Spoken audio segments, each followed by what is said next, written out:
they killed the top leaders of Hamas. It works. This is a great achievement. But at the same time, you have as many Hamas fighters as you had the first day. So it doesn't work to dismantle the Hamas. Well, I have to say that I'm on the side of Israel. I've been on the side of Israel really my whole life. Thank you, Mr. President. I'm very happy to have the opportunity to exchange with President Trump and our teams. And indeed, we have a lot of things to do together, and especially fix these crazy wars we have. And I just saw the message you issued after your meeting with the President Zelensky, and I think it's a very right one. I mean, if we back concretely Ukraine in this situation, given the Russian economy is suffering, I mean, there is this opportunity of a good future. It is. So we will back it. I think so. I think so. They're very enthusiastic in a lot of ways. And it's been a terrible war. It should have ended. And Russia should have stopped it. But they've been 3.5 years and they've gotten not so far. So we'll see what happens. But the other side can fight too. And they've proven that. Maybe it could be that Russia's a paper tiger. I don't know what they are, but 3.5 years of fighting and killing everybody, of killing 7,000 people a week for nothing, So it's a very sad situation, but most of you have seen the recent statement I put out a little while ago, and I'm glad you got it. But I feel that way. I really do feel that way. Let them get their land back. Yep. So we'll see how it all works out. And in the meantime, I hear France is doing well, and you're doing well. And he's been my friend, and we've gotten along on just about every subject there is to get along with. Other than on occasion, wine. I say, wouldn't you like to pay a couple of dollars to put the wine into America? But we've always treated you good, right? We will try to fix all these issues, but we have very good discussions. And I think peace as an objective everywhere, right, in Ukraine, as the Middle East, is a common objective we have. So we will work hard on that. Emmanuel has actually helped me with a couple of the wars. We settled 7 wars. The biggest disappointment, but I think that'll happen eventually, is the Ukraine and Russia situation. But we've settled. I thought that was going to be the easiest one because of my relationship with Putin, but unfortunately that relationship didn't mean anything, unfortunately. But when I needed some advice and when I needed some help in terms of a country in that part of the world, you were always there, and you helped me settle some of these 7 wars. I'm very proud of the 7 wars, but you helped me settle them, and I appreciate that. Thank you very much. Any questions? President Macron just said that if you want the Nobel Prize, you should put an end to the war in Gaza. What's your response to that? Well, they say that all together. I mean, it's Gaza, it's Russia, it's everything. I think Gaza's going to come along. We're going to have a very important meeting, and my next meeting actually is going to be very important with leaders in the region. And we're going to talk about Gaza. We're going to see if we can do something about it. We want to stop that. We want to get our hostages back, or their hostages back.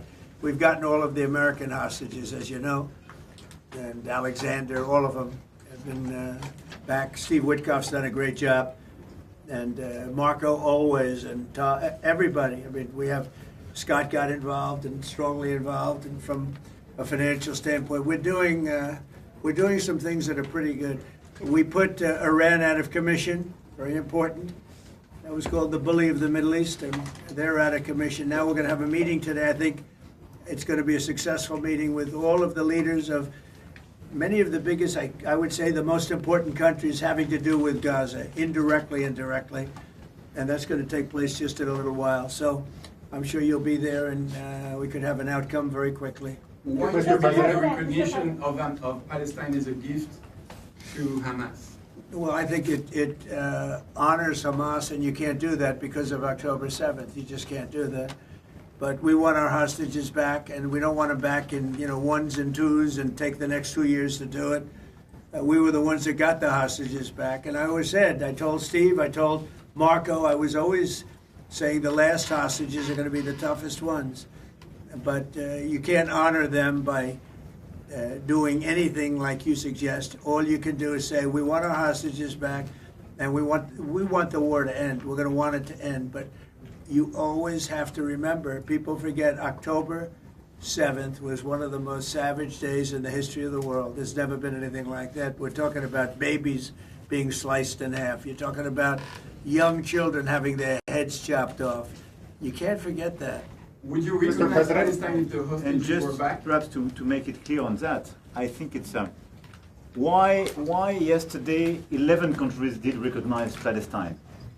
Not as, I mean, it was not a decision taken like that, neither by UK, nor by Canada, nor by France. It's just a big change. President Trump is totally right. Nobody forgets the 7th of October. I went there a few days after, taking families in my hands, and we experienced all together these horrific attacks. And by the way, we lost a lot of French people in these terrorist attacks. But after almost 2 years of war, what is the result? Once again, they killed the top leaders of Hamas. It works. This is a great achievement. But at the same time, you have as many Hamas fighters as you had the first day. So it doesn't work to dismantle the Hamas. This is not the right way to proceed. So we need a full-fledged process, and we worked very hard on the day after, and I totally share this sequencing.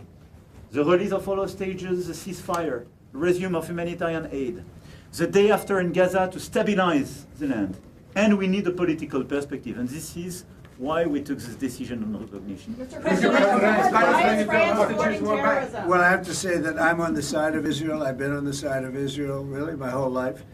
And we are going to get a solution. And it's going to be a solution, hopefully, that's good for everybody.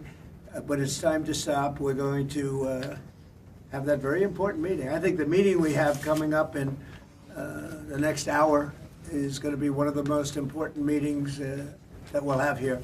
Now, we've had some important meetings. We've had some great meetings. And I understand where you are and where other people are, too.